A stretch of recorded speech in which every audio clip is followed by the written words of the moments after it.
మహిళల కోసం central bank of India ఇప్పుడు మీకు అందిస్తోంది గృహ రుణం. అతి తక్కువ వడ్డీ రేట్లకే ప్రత్యేక సెంటు గృహలక్ష్మి. పూర్తి వివరాలకు వెంటనే సంప్రదించండి 18003030. పట్టభద్రుల ఎమ్మెల్సీగా ఉన్న ప్రస్తుత జీవన్ రెడ్డి గారి పదవీ కాలం ఈ మార్చి 30 తోటి రాబోయే మార్చి 30 తోటి ముగుస్తుంది. మరి దాని గురించి ఈసారి మరి అపార అనుభవం విద్యా వ్యవస్థలతో ఉండి మరి పట్టభద్రుల పట్ల, ఉద్యోగుల పట్ల, నిరుద్యోగుల పట్ల అవగాహన ఉన్న నేను రాబోయే పట్టభద్రుల ఎమ్మెల్సీ ఎన్నికల్లో పోటీ చేయడానికి నిర్ణయం తీసుకొని ఈరోజు ఇక్కడ మీ ముందుకు రావడం జరిగింది. పట్టభద్రులకు ఒక కాన్ఫిడెన్స్ అనేది పట్టభద్రుల ఎమ్మెల్సీ పైన లేకుండా ఉంది.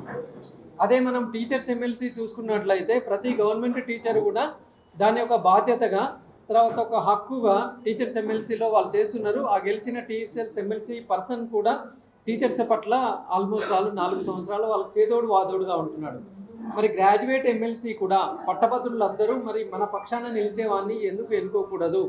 గెలిచిన తర్వాత పట్టభద్రుల ఎమ్మెల్సీ క్యాండిడేట్ కూడా 5 సంవత్సరాలు పట్టభద్రుల గురించే ఫుల్ టైమ్గా ఎందుకు ఒక మనిషి ఉండకూడదు అన్న ఆలోచననే నన్ను ఈరోజు ఇక్కడికి పట్టభద్రుల ఎమ్మెల్సీలో పోటీ చేయడానికని మరి ఒక నిర్ణయానికి కారణమైంది. ప్రియమైన మరి పట్టభద్రులారా, ముఖ్యంగా నిరుద్యోగంలో ఎవరైతే యువకులు ఉన్నారో వాళ్ళకి నేను అష్యూరెన్స్ ఇస్తున్నాను, మీ తరఫున తప్పకుండా నేను మీ గొంతుకై శాసన మండలిలో మీ తరఫున నిలబడతాను. ఖచ్చితంగా ఒక జాబ్ క్యాలెండర్ అనేది రిలీజ్ చేయాలి. లక్షలాది మంది విద్యార్థులు ఇవాళ డిగ్రీ పీజీ చేసుకుని ఉంటున్నారు. ఉద్యోగాల వేటలో వాళ్ళ జీవితం గడిచిపోతుంది. ఉద్యోగం లేకుండా, పెళ్లి లేకుండా, తల్లిదండ్రుల నుంచి డబ్బులు అడగలేకుండా ఇవాళ నానా ఇబ్బందుల్లో మరి యువత ఉన్నది. వారి పక్షాన్ని నిలవాలన్న ఆశయంతో నేను ముందుకు వచ్చాను. మరి అంతేకాకుండా ప్రైవేటు విద్యా సంస్థల్లో పనిచేస్తున్న సిబ్బంది కూడా ఇవాళ వాళ్ళ తరఫున కూడా ఆలోచించాల్సి ఉంది. ఇవాళ అందరూ పిల్లలు గవర్నమెంట్లో చదివే పరిస్థితి లేదు. మరి 60% మంది విద్యార్థులు ఇవాళ ప్రైవేటు విద్యా సంస్థల్లో చదువుతున్నారు. ఆ ప్రైవేట్ అధ్యాపకులకు కూడా మనం ఆలోచించినట్లయితే వారికి కూడా మనము ఒక హెల్త్ ఇన్సూరెన్స్ కార్డు మనం ఎందుకు గవర్నమెంట్ నుంచి ప్రొవైడ్ చేయించకూడదు? ఇవాళ అన్ని వర్గాల వారు లబ్ధి పొందుతున్న ఈ పరిస్థితుల్లో మరి హ్యూమన్ రిసోర్సెస్ని, మానవ వనరులను ఉత్పత్తి చేసే ఈ ప్రైవేటు అధ్యాపకులు, ఉపాధ్యాయుల పట్ల మనం ఎందుకు అది చేస్తున్నామనే ఆలోచన కొద్దీ వారికి కూడా గవర్నమెంట్తో తప్పకుండా హెల్త్ కార్డ్స్ ఇచ్చే విధంగా మేము చేస్తామని చెప్తున్నాం.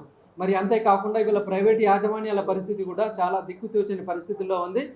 3 సంవత్సరాల నుంచి మరి ఫీజు రియంబర్స్మెంట్ బకాయిలు రాక లక్షల కొద్ది, కోట్ల కొద్ది బకాయిలు డ్యూ ఉండి కళాశాలను నడపడం ఇవల్ల ఇంజనీరింగ్ కళాశాలలు కావచ్చు, డిగ్రీ కళాశాలలు కావచ్చు చాలా భారమైన పని అయిపోయింది.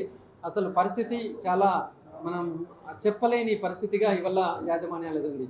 అలాగే ఇంటర్మీడియట్ కళాశాలలు చూసుకున్న యాజమాన్యాలకు కొన్ని సమస్యలు ఉన్నాయి. ఇంటర్మీడియట్ లెక్చరర్స్కి కూడా కొన్ని సమస్యలు ఉన్నాయి. గవర్నమెంట్ టీచర్స్కి కూడా కొన్ని సమస్యలు ఉన్నాయి. ప్రతి చోట ప్రమోషన్ ఛానల్ ఆగిపోయి ఉన్నది. ఇవాళ ఎంఈఓలకి ప్రమోషన్ ఆగిపోయింది. ఎంఈఓల నుంచి డిప్యూటీ డిఈఓలకి ప్రమోషన్లు ఆగిపోయింది.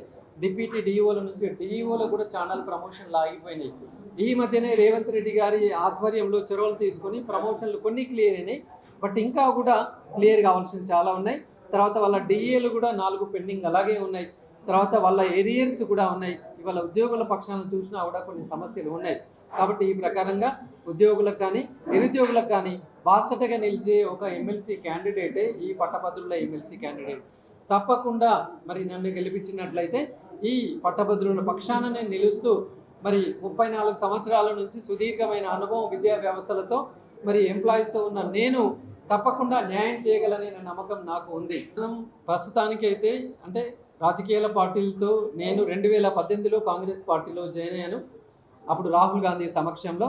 ఆ తర్వాత అప్పుడున్న పరిస్థితుల్లో నేను కాంటెస్ట్ చేయాలనుకున్నాను కరీంనగర్ ఎమ్మెల్యేగా, కానీ సాధ్యపడలేదు కొన్ని కారణాల వల్ల. ఇంకా అప్పటి నుంచి నేను మళ్ళీ కామ్గా ఉన్నాను. ఇప్పుడు ప్రస్తుతానికి కొన్ని ఆలోచనలు ఉన్నాయి, కానీ అది వాళ్ళ అభిరుచులు, వాళ్ళకి నా అభిరుచులు, ఇవన్నీ తెలియడానికి ఇంకొక 1 మంత్ సమయం పడుతుంది. ప్రస్తుతానికి నేను పార్టీలకు అతీతంగా మరి పట్టభద్రులను అవేర్నెస్ కల్పిస్తూ ఎన్రోల్మెంట్ పెంచాలి. ఎవరైనా పర్లేదు, పోటీలో ఉన్నవాడికి ఒక గట్టి సవాల్గా ఉండాలి. ఓటేసే వాళ్ళు ఎక్కువ ఉన్నప్పుడు మంచి నాయకుడిని ఎన్నుకునే అవకాశం ఉంటుంది. కాబట్టి ఒక అవేర్నెస్ క్రియేట్ చేస్తున్నాను. తప్పకుండా నెక్స్ట్ ప్రెస్ మీట్లో మీకు తప్పకుండా నేను ఏ పార్టీ నుంచి ముందుకు వస్తున్నాను అనేది తప్పకుండా నేను చెప్పగలను. ఇప్పుడు పార్టీలకు అతీతంగా ఓటర్ నమోదు కార్యక్రమంలో నేను ముందున్నాను. మరిన్ని వీడియోస్ కోసం ఛానల్ ని సబ్స్క్రైబ్ చేయండి. లేటెస్ట్ అప్డేట్స్ కోసం వాట్సాప్ ఛానల్ ని ఫాలో చేయండి. అండ్ లింక్ డిస్క్రిప్షన్ లో ఉంది.